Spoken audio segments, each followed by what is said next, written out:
एक किसान अपने गांव की परेशानियों से बहुत दुखी था। किसी ने उसे अपने दुखों के निवारण के लिए बुद्ध की शरण में जाने को कहा, जो कुछ दिनों के लिए यहाँ से कुछ दूर एक गांव में आया है। वह निश्चय ही तुम्हारे सब दुखों का निवारण करेगा। यह सुनकर किसान बड़ी इच्छा से बुद्ध की शरण में गया। यह सोचकर कि बुद्ध उसे उसकी समस्याओं, मानसिक पीड़ा, तनाव और दुखों से मुक्ति दिलाएंगे, वह बुद्ध के पास पहुंचा। उसने बुद्ध से कहा कि हे बुद्ध, मैं एक किसान हूँ। मुझे खेती करना पसंद है, लेकिन बारिश कभी भी पर्याप्त नहीं होती और मेरी फसलें बर्बाद हो जाती हैं। पिछले साल मेरे पास खाने के लिए कुछ नहीं था और इस साल भी अत्यधिक बारिश के कारण फसल को बहुत नुकसान हुआ। मेरे पास खाने के लिए पर्याप्त भोजन नहीं है। किसान ने कहा, मैं शादीशुदा हूँ, मेरी पत्नी मेरा ख्याल रखती है, मैं उससे प्यार करता हूँ, लेकिन कभी कभी वह मुझे बहुत परेशान करती है और घर में बहुत क्लेश हो जाता है, जिससे मुझे लगता है कि अच्छा होता अगर वह मेरी जिंदगी में नहीं। मेरे भी 2 बच्चे हैं। कभी कभी मेरे बच्चे भी मेरा अनादर और अवज्ञा करते हैं, मेरे निर्देशों का पालन नहीं करते। किसान लगातार बुद्ध को अपने दुखमय जीवन के बारे में ऐसी तमाम बातें बता रहा है। बुद्ध उस दुखी किसान की समस्या को ध्यान से सुनते रहे। अपनी जिंदगी की सारी परेशानियां बताने के बाद जब उन्हें राहत महसूस हुई तो वह चुप हो गए। अब उसके पास बताने के लिए कोई और समस्या नहीं बची थी। अब वह चुपचाप बैठकर बुद्ध की ओर देख रहा था और अपनी समस्या का समाधान पाने के लिए बुद्ध के उत्तर की प्रतीक्षा कर। लेकिन बुद्ध चुप थे। किसान ने फिर कहा, हे बुद्ध, मैं आपकी शरण में आया हूँ, कृपया मेरे जीवन की इन समस्याओं का समाधान करें। बुद्ध ने कहा, मैं तुम्हारी कोई मदद नहीं कर सकता। किसान आश्चर्यचकित होकर बोला, अरे, यह आप क्या कह रहे हैं? सब कहते हैं कि आप सबके दुख दूर कर देते हैं, तो क्या तुम मेरी समस्याएं हल नहीं करोगे? इसलिए कि मैं एक गरीब किसान हूँ। बुद्ध ने कहा, मुश्किलें हर किसी के जीवन में आती हैं। जीवन में दुख और परेशानियां आना स्वाभाविक है। व्यक्ति के जीवन में अक्सर उसके कर्मों के अनुसार परिस्थितियां बदलती रहती हैं, जिससे सुख, दुख, निराशा और क्रोध आता है। नए रिश्तों का बनना, पुराने रिश्तों का बिगड़ना, रिश्तों में मिठास और कड़वाहट, ये सब सामान्य है। यह जीवन का हिस्सा है और यह जीवन का चक्र है। हकीकत तो यह है कि हम सभी के जीवन में 83 प्रकार की कठिनाइयां हैं। इन कठिनाइयों का समाधान आप और मैं नहीं कर सकते, कोई नहीं कर सकता।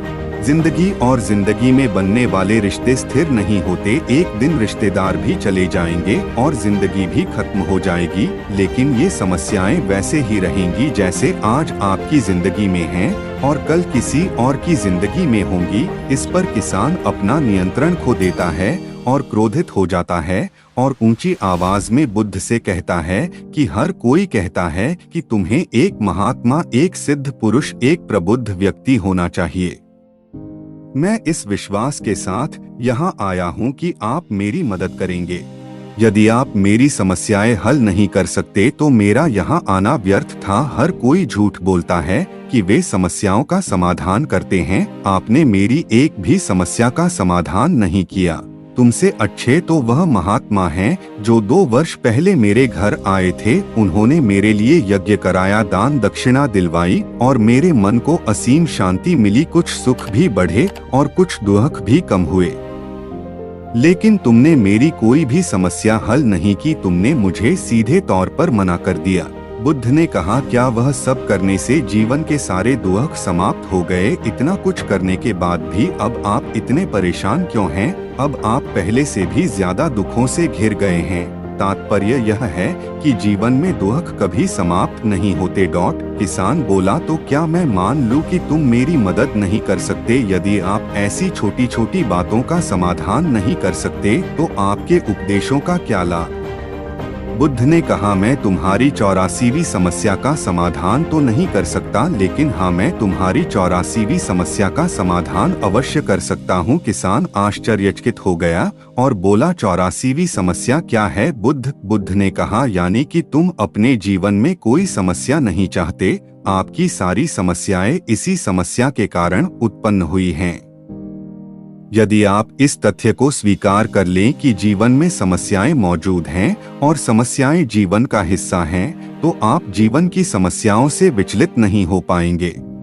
आप जीवन में आने वाली समस्याओं से विचलित हो जाते हैं क्योंकि आपको लगता है कि आप दुनिया के सबसे दुखी व्यक्ति हैं, जबकि सच्चाई यह है कि हर किसी को अपना दुख सबसे ज्यादा महसूस होता है।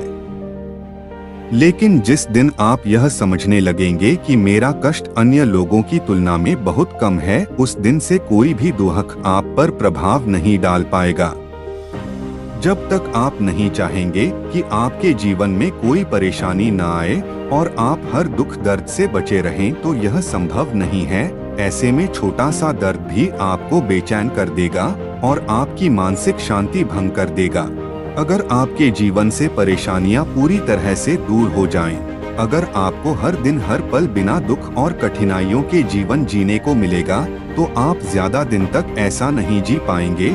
एक समय आएगा जब आप हर दिन एक ही तरह की जिंदगी जीने से पूरी तरह से तंग आ जाएंगे और ऊब जाएंगे, क्योंकि जीवन में किसी भी चीज की अधिकता जीवन के लिए भयानक समस्याएं पैदा करती है। आरामदायक जीवन जीने से आप मन और शरीर दोनों से विकलांग हो जाएंगे, तो ऐसे जीवन का क्या फायदा जो बाद में आपको नर्क जैसा जीवन जीने पर मजबूर कर दे। जिस तरह खाना खाने का असली आनंद तभी मिलता है जब बहुत भूख लगी हो, और पानी पीने का असली मजा तभी आता है जब बहुत प्यास लगती है, उसी तरह जीवन के तमाम दुखों और परेशानियों को झेलने के बाद ही खुशी का आनंद मिलता है। इसीलिए जीवन में सुख और दुख अलग अलग रूप में आते रहते हैं। हम चाहकर भी जीवन से सुख दुख को खत्म नहीं कर सकते, लेकिन उनसे इतना ऊपर जरूर उठ सकते हैं कि कोई भी बड़ी समस्या मन को विचलित न कर सके। इसके लिए अपने मन को शक्तिशाली बनाएं, धैर्य रखें, प्रतिदिन आध्यात्म का ध्यान करें, ज्ञान बढ़ा। यह आपके जीवन की सभी समस्याओं का समाधान है। इसे जीवन की चतुर्मुखी समस्या का समाधान कहा जाता है। महात्मा बुद्ध का यह अद्भुत ज्ञान पाकर किसान संतुष्ट हो गया और उसका मन बिल्कुल हल्का हो गया। मन में जो समस्याएं परेशान कर रही थीं, उनके प्रति जिज्ञासा शांत हो गई। किसान ने अपनी आंखें बंद कर लीं और आनंद का अनुभव करने लगा। किसान को समझ आ गया कि वह अब तक क्या गलती कर रहा था और वह बुद्ध के चरणों में गिर गया।